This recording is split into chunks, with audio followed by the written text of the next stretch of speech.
comment ça s'appelle encore là? Euh,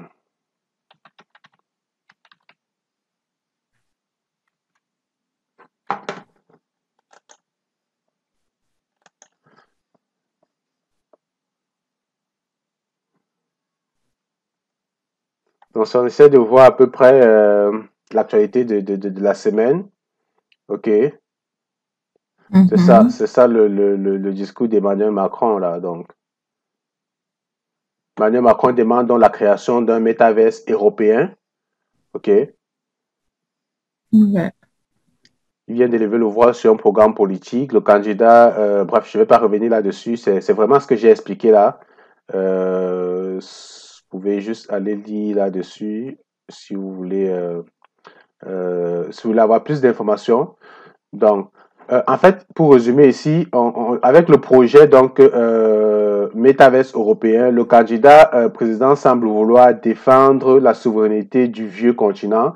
Donc, dans son allocution, Emmanuel Macron pointe du doigt les géants du numérique américains et chinois qui tentent d'ores et déjà de s'approprier le métaverse. OK?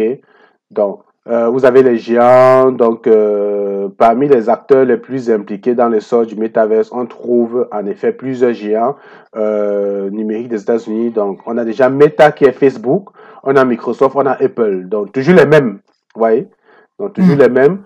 Donc, comme le souligne l'homme politique dans son discours, des entreprises chinoises se pensent également déjà. Quand on a TikTok, de Beidou, bref, ça c'est d'Alibaba et tout ça qui se positionne dans les métaverses. Donc, en fait, c'est, pour résumer, c'était vraiment ça le discours d'Emmanuel Macron pour dire que voilà, il faut qu'on se bouge et que finalement qu'on fasse quelque chose de notre côté. Ok. J'ai vu que vous êtes allé à Cryptost pour Ouais. voir des nouvelles. Donc, en fait, c'est... Ben, Cryptos, si vous me suivez, vous devez savoir que en général, tout ce que je partage, ça vient de là.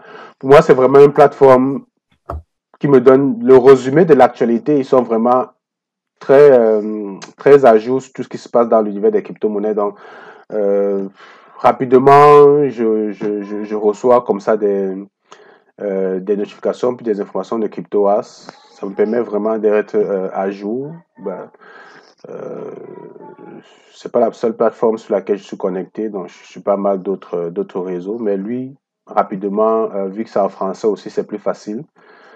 Sinon, oui. Bref, il y a d'autres plateformes sur lesquelles également vous pouvez avoir de l'information. Donc, ok. Ça, c'était l'information de tantôt. Alors, il y a ça aussi, ceux qui suivent la crypto-monnaie Terra Luna. Donc, Terra et Luna, sans être un conseil en investissement, ça peut être une crypto-monnaie qu'il faut suivre. Ok. Vous pouvez regarder les performances de Terra Luna, essayer de voir, parce que Terra Luna, c'est en fait, ils ont un stablecoin qui est supporté par la crypto-monnaie Luna, ok? Donc, le stablecoin, c'est l'UST. C'est un stablecoin qui est de plus en plus utilisé. Beaucoup de personnes connaissent simplement l'USDT, euh, mais il y a beaucoup d'autres stablecoins et de plus en plus, l'UST vraiment tend à dominer le marché des stablecoins. OK? Et en général, un stablecoin doit être supporté par des vrais actifs, quoi. OK? C'est pas tout le monde ne peut pas se lever et dire que moi, je crée des stablecoins et je mets sur le marché. C'est ça comme créer de la fausse monnaie. OK? Donc, en général, lorsque vous avez un stablecoin, il faudrait que vos stablecoins reposent sur quelque chose. C'est-à-dire que si aujourd'hui, je mets 1 milliard en circulation d'un stablecoin, il faudrait que soit j'ai 1 milliard d'or ou 1 milliard de bitcoin ou bien 1 milliard de quelque chose. OK? Euh, qui va soutenir mon stablecoin.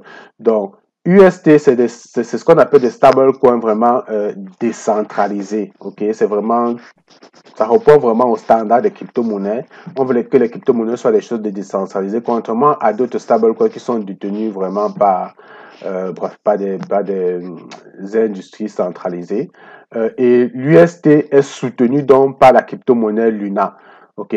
Donc, plus le Luna prend de la valeur, plus, bref, je vais dire, pour garantir la valeur d'un dollar de USDT, on doit des fois soit brûler une quantité de Luna, soit, dépendamment de la tendance du stablecoin USDT, soit injecter une partie de Luna en circulation. Bref, le Luna, donc, aujourd'hui, est un crypto-monnaie qui prend de plus en plus de la valeur, euh, tend donc à supporter et à rendre vraiment stable l'UST. Si vous cherchez des crypto-monnaies que vous pouvez regarder et mettre dans votre portefeuille, vous pouvez donc faire des recherches sur le Luna. OK? Donc, Terra, donc, toujours pour soutenir sa crypto-monnaie, OK? La blockchain Terra Luna va se doter d'un fonds de réserve en Bitcoin. OK? Et à hauteur de 10 milliards de dollars. Donc, ils vont acheter pour 10 milliards de dollars de Bitcoin, en plus de Luna qu'ils ont déjà, pour soutenir leur stablecoin l'UST. Donc, c'est des projets intéressants. Et puis, si on part regarder sur CryptoBubble, donc, CryptoBubble, vous le savez déjà, ça vous permet de voir rapidement l'état du marché. Vous voyez, aujourd'hui, ça, c'est les couleurs que tout le monde aime. Ça veut dire que le marché des crypto-monnaies est en très bonne santé présentement. Pour une fin de semaine, c'est vraiment, comment dire, c'est intéressant. Je vais dire que ça donne l'impression que les prochains jours seront vraiment intéressants pour le marché des crypto-monnaies. De ce qu'on peut voir, on voit que la plupart des crypto-monnaies ont fait du minimum 1x2 ou 1x3. OK? Et voilà, ça c'est le top 100 des crypto-monnaies sur le marché. Si je m'en vais regarder, ça c'est journalier, mais je peux regarder également au cours de la semaine. Et dans la semaine, vous pouvez voir le classement des top 100 des crypto-monnaies au courant de la semaine.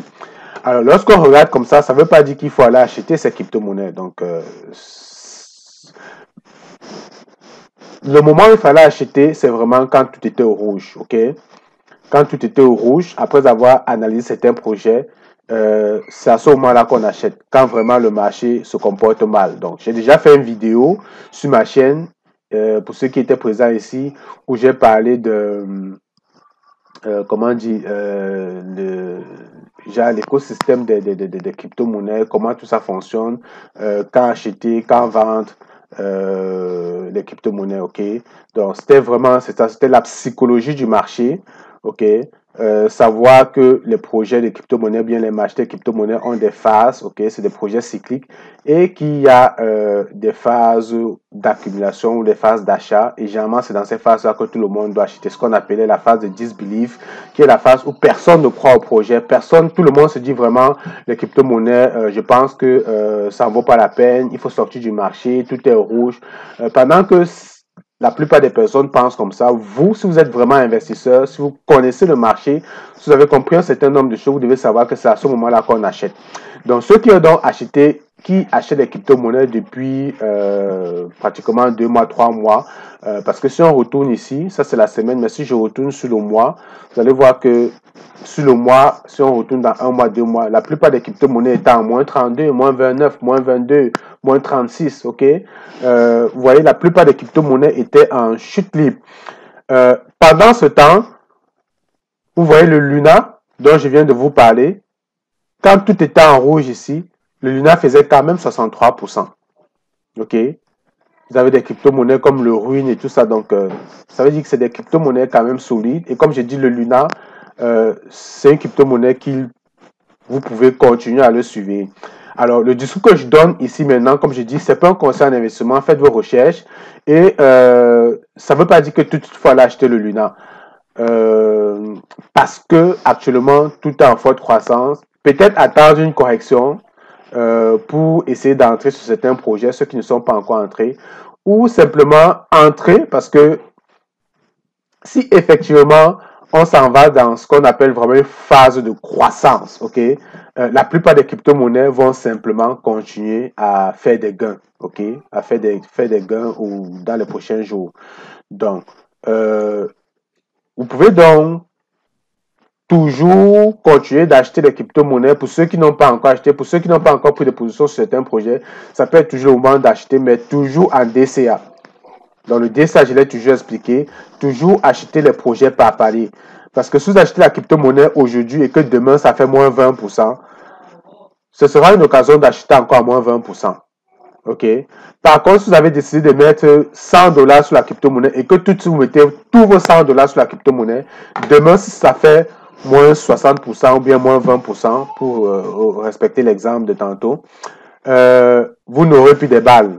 OK? Vous n'aurez plus des balles parce que vous aurez utilisé tous vos balles. Donc, si vous avez 100 dollars à mettre sur une crypto, c'est toujours préférable de découper peut-être ces 100 dollars en 10 et de vous dire, OK, chaque semaine, je vais peut-être acheter pour 10 dollars et au bout de peut-être 10 semaines, j'aurai déboursé tous mes 100 dollars. C'est comme ça que ça marche. Donc, ceux qui suivent les projets crypto depuis un certain temps, vous avez certainement compris comment le marché se comporte. Donc, c'était pour vous dire, voilà, regardez ça de près.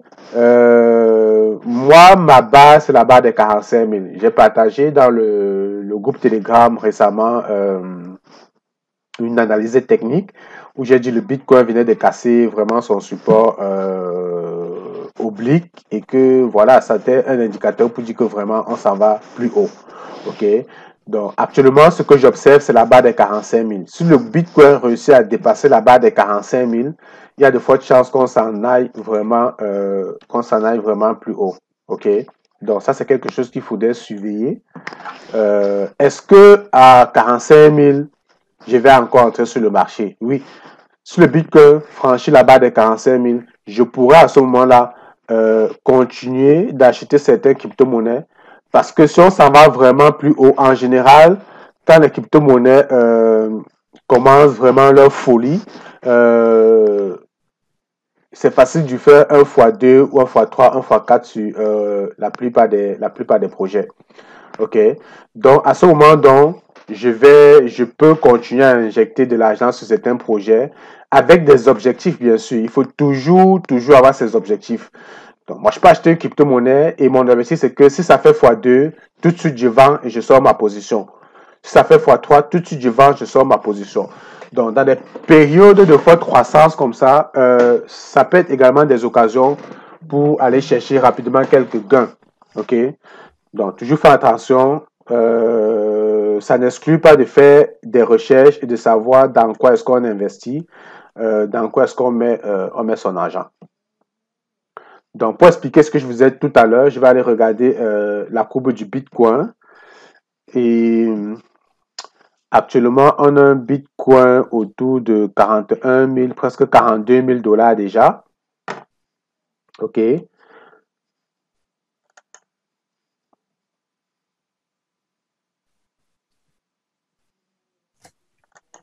C'est ça. Donc, en général, lorsque vous avez une ligne oblique comme ça là, et que le prix, quand on dit le prix, c'est vraiment la courbe là, la courbe qui varie là, c'est ça qu'on appelle le prix. En général, lorsqu'elle vient casser votre support, donc ça c'est vraiment un indicateur, mais il n'y a pas que ça qu'il faut tenir en compte. Il y a beaucoup d'autres indicateurs qu'il faut tenir en compte lorsqu'on veut prendre une décision. Mais en général, lorsque vous avez le prix sur une tendance baissière comme ça, ok, vous avez le prix qui vient casser votre ligne là vers le haut.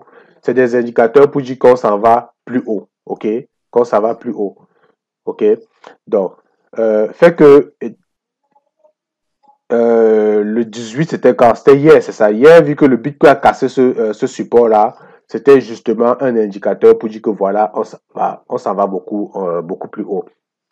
Et si vous savez, avec ma figure de Fibonacci, vous voyez là, ça me trace automatiquement des lignes de support-résistance. Donc, un support, c'est un endroit où quand le prix de la crypto-monnaie arrive là-bas, elle a du mal à casser vers le bas. Donc, quand le prix arrive sur un support, en général, c'est difficile qu'elle aille beaucoup plus bas. Parce que le support, c'est une zone où généralement, les vendeurs ont du mal à vendre leur prix, leur crypto-monnaie beaucoup plus bas que ce prix-là. Donc, avec les volumes d'échange, bref, le marché, finalement, réussit à définir ça comme étant une ligne de support lorsqu'on rentre dans l'historique du prix de la crypto-monnaie. Donc voilà pourquoi on dit ça, on atteint un support et on se dit que le niveau qui est au-dessus, vu qu'on a cassé ça vers le haut, le niveau qui est au-dessus de ça, c'est le niveau, par exemple, c'est ça, des 46 000 par là, 46 000, 45 000. Donc, on se dit que actuellement, oui, on vient de casser, mais il y a de fortes chances que ça reparte vers le bas parce qu'on a vécu ça pendant plusieurs semaines. Ok? Lorsque vous regardez sur une plus longue période, vous voyez donc que plusieurs fois, le prix est passé au-dessus et c'est redescendu. Ok? Lorsqu'on se met ici, on voit que plusieurs fois ça allait en haut, mais après c'est redescendu, ça allait en haut, après c'est redescendu, ça allait en haut, après c'est redescendu. Donc rien n'exclut que le fait que ce soit passé en haut à ce niveau, que demain on se réveille et que ce soit redescendu. Voilà pourquoi on dit que si ça monte et que ça vienne casser le prochain, ok, la prochaine en haut qui finalement a une résistance, ça casse cette résistance-là des 45-46 000 vers le haut, on peut avoir un vrai signal finalement de croissance quoi, du prix de la crypto-monnaie. Donc voilà pourquoi quand je dis que j'attends le prix des 45 000, c'est parce que c'est vraiment une forte résistance et que si ça va casser ce prix, on s'en va plus haut. Parce que quand on regarde dans le passé, chaque fois que ça a vraiment cassé ce niveau de 45 000 là, vous voyez, on allait vraiment beaucoup plus haut. Ok, on allait vraiment beaucoup plus haut. Par contre, lorsqu'on regarde ici, plus bas, à plusieurs reprises, quand ça a cassé quand même ce que ça vient de casser, c'est-à-dire les 40 000, on est parfois monté jusqu'ici. Si je prends ma ligne ici, vous voyez, des fois on est monté jusqu'ici, c'est-à-dire jusqu'au niveau par exemple des 42 000, mais on est redescendu à plusieurs reprises. Vous voyez, dans l'histoire du prix, vous voyez qu'à plusieurs reprises, on est allé là, on est redescendu. On a touché là, on est redescendu. Et là, on est encore franchement à ce niveau, pratiquement à ce niveau. Donc, d'ici demain, on peut redescendre. Voilà pourquoi vous ne pouvez pas regarder le marché actuellement et prendre des décisions d'achat. Lorsqu'on dit oui, c'est en train de croître, mais faites attention, c'est parce que vous pouvez acheter là et demain ça baisse. Mais à l'inverse aussi, vous pouvez acheter là et demain ça croît toujours. Voilà pourquoi le DCA finalement est important pour dire je ne mets pas tous mes œufs aujourd'hui, je ne mets pas tous mes balles aujourd'hui.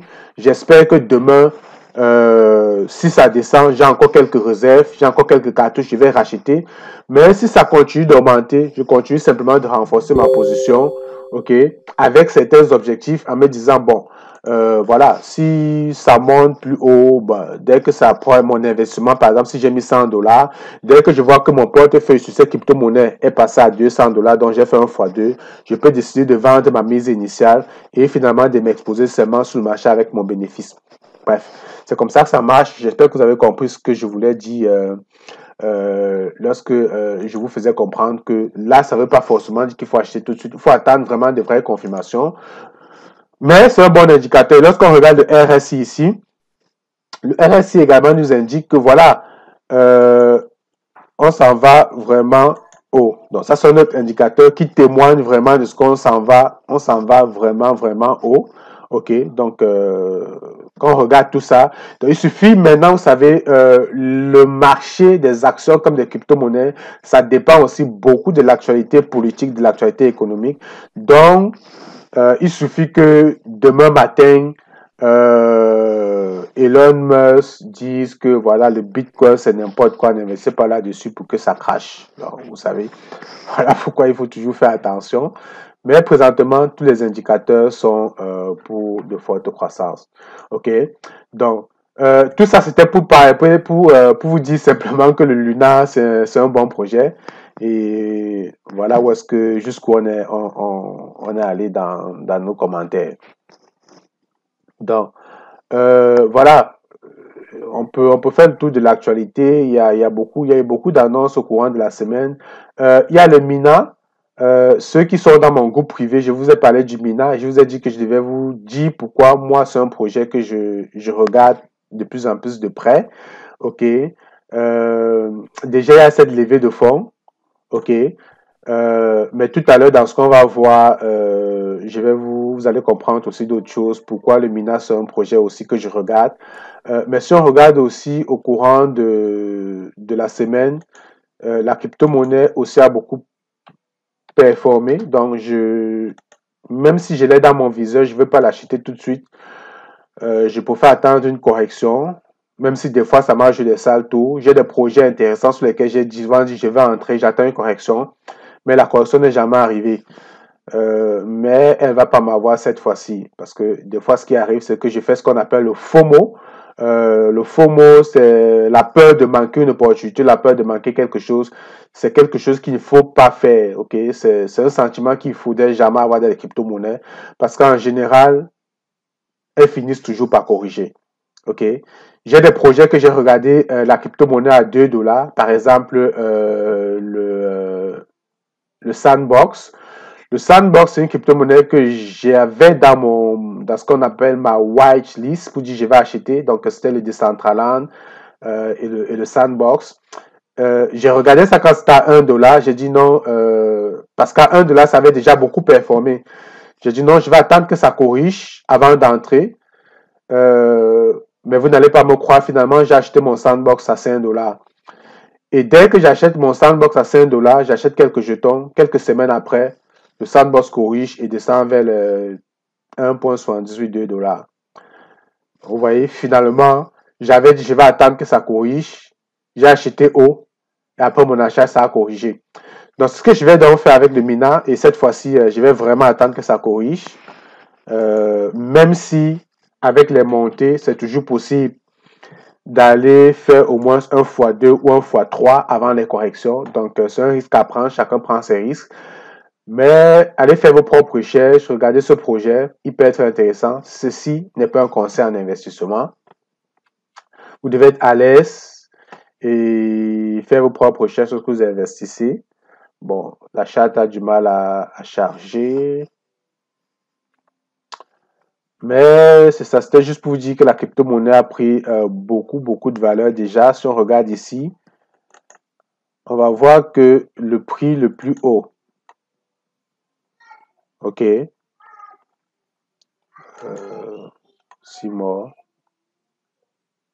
le all-time high était de 9 dollars, ok, en juin 2021, ça fait 10 mois. Donc actuellement, par rapport à son plus haut, la crypto-monnaie a une correction de 77%, ok. Donc quand vous avez un projet intéressant comme celui-ci, qui a performé et qui actuellement est en chute de 97%, 77% jusqu'à 80% sur des projets vraiment solides. Je ne parle pas des shitcoins. Ça peut être vraiment des bonnes opportunités d'achat. OK? Donc, et le prix le plus bas que la crypto-monnaie a connu, c'était de 0,9. Donc, par rapport à son prix le plus bas, en juin, il y a 8 mois, c'est ça, 8 mois, elle est descendue jusqu'à 0,9. Donc, par rapport à ce prix, elle est en croissance de plus de 138%. Et au moment où on se parle, la crypto-monnaie, en 24 heures, a fait 4 points, presque 5% de croissance. OK? Et le prix de la crypto-monnaie présentement est à 2,20. OK? Donc, alors, si on regarde sur une semaine, on va se rendre compte que il y a de cela une semaine, la crypto-monnaie valait pratiquement 1,73, c'est descendu même jusqu'à les 1,61. Donc, ça a vraiment beaucoup performé au jour d'aujourd'hui. Et si on s'en va sur un mois, pour regarder tout le mois, vous voyez, on était vraiment allé bas. On était vraiment allé bas. OK? Donc, voilà quoi. C'est ici qu'il fallait acheter dans toute cette période-ci, qu'il fallait acheter du Mina. OK? Mais comme vous voyez, il se fait pas tard. Le projet est intéressant. Donc, vous pouvez mettre ça dans votre watchlist, suivez de près et s'il y a une bonne opportunité, une bonne occasion d'achat, vous achetez. Ou bien si vous pensez que 2,21, ça reste un bon point d'achat, à vous de juger et de voir. Donc, c'est une crypto-monnaie. Moi, c'est surtout ses partenaires, OK, qui ont les fonds d'investissement qui sont dessus et surtout la technologie qu'elle intègre et qu'elle implémente, OK. Ce qu'on appelle le ZKP, le Zero Knowledge, qui fait de cette crypto-monnaie la crypto-monnaie la moins lourde de toutes les blockchains. En fait, pas la crypto-monnaie, la blockchain, OK, la moins lourde de toutes les blockchains. Donc,